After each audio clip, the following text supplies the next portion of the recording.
ኤፋ የአብሬሽ መከታ እንግዲህ ምን እንበለው?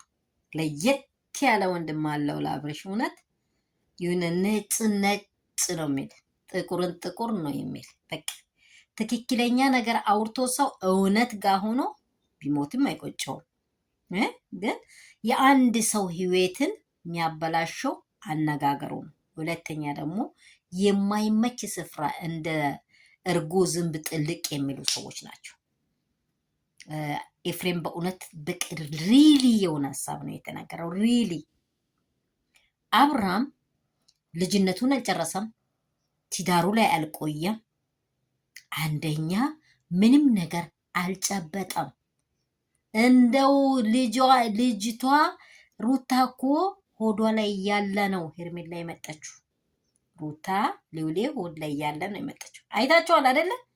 ይሄ ሰው የእሷን ህይወት ምን ያህል ያኖራል ብላ ማሰብ አቅቷታል። አንድ ሁለተኛ ደግሞ ይቺ ለራሷ የማትሆን ሴት እንዴት ለአብርሃም ለትዳር ትሆናለች?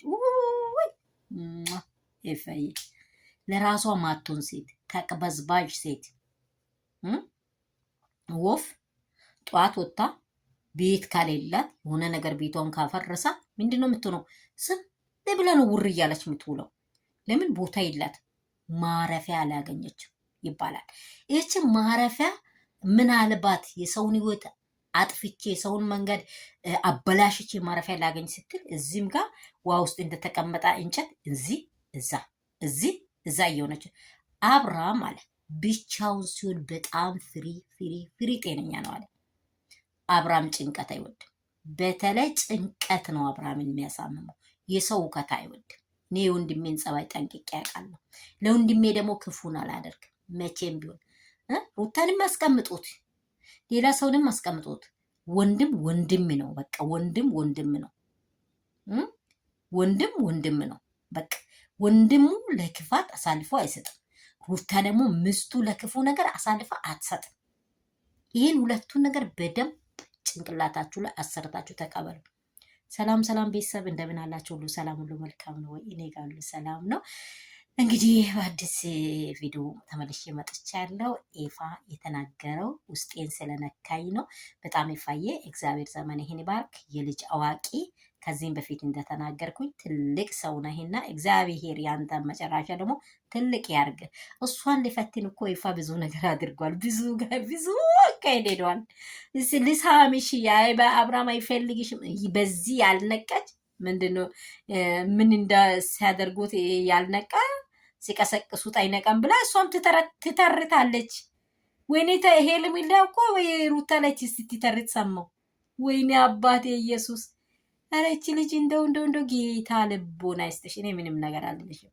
እግዚአብሔር ንጹህ ልቦና ይስጥሽ። ከሰው ህይወት ውጪ አይጠቅምሽም።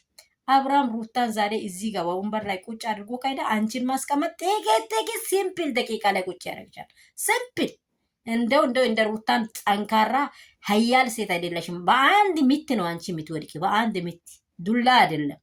ታውቂያለሽ፣ ሴቶች ታውቃላችሁ። አንድ ልጅ ከወለድሽ እንደ ሞቆሞቃ ሙዝ ነው ሆነሽ የምትቀሪው። እንደ ሞቆሞቃ ሙዝ እንዴት ነው የሚሆነው? እንዲህ ቢደረጉት እንደ ሩታ እኮ ጀግና ሴት ናት። ወጠር አርጋ የምትይዝ ሴት ናት። አይሆንም ደግሞ እግዚአብሔር ለአንቺ አሳልፎ አይሰጥም። አብርሃም ሩታ እያለች አይሰጥም፣ ፈጽሞ አይሰጥም። እግዚአብሔር ያያለ አይሰጥም። ስለዚህ ፋዬ ሶማች ብያለሁ። ይሄ ደግሞ የሩትዬና የእኔ ፋሚሊ ውድና እንቁ የሆናችሁ በጣም የሚወዳችሁ በጣም የሚያከብራችሁ የእኔ እንቆች የኔ ውዶች ብያችኋለሁ። ዘመናችሁ ብርክርክ ትርፍርፍ ይበልልኝ። ይፋ የመጣው በዚህ አካሄድ እውነት አብርሃም ጤነኛ ነው የሚሆነው ሰው ከታ ከሌለ። አብርሃምን ደግሞ የበለጠ እያሳመሙ ያሉት ቡዜና ዴቭ ናቸው። እግዚአብሔር ልቦና ይስጣቸው። ለወንድማቸው አስቦ ሰውን ከሄርሜላ ጋር ሊያጣምሩና ብር ሊበሉ በሱ ሊነግዱ ሊሸቅጡበት የሆነ ነገር ሽጉጥ ሊያደርጉ አይችሉም። ከምስቱና ከልጁ ለይቶ አይችሉም፣ አይበሉትም። ይህን እግዚአብሔር አይሰጥም። ስለዚህ መልካም ብቻ ተመኘውላችሁ። ያላችሁ በሰላም በጽት ትርፍርፍ ይበል። ላይክ፣ ሼር፣ ሰብስክራይብ እንዳይረሳ። ያላችሁን ሀሳብ በኮሜንት አስቀምጡ። ምንም ለምትሉት ደግሞ ብያችኋለሁ ሁላችሁንም።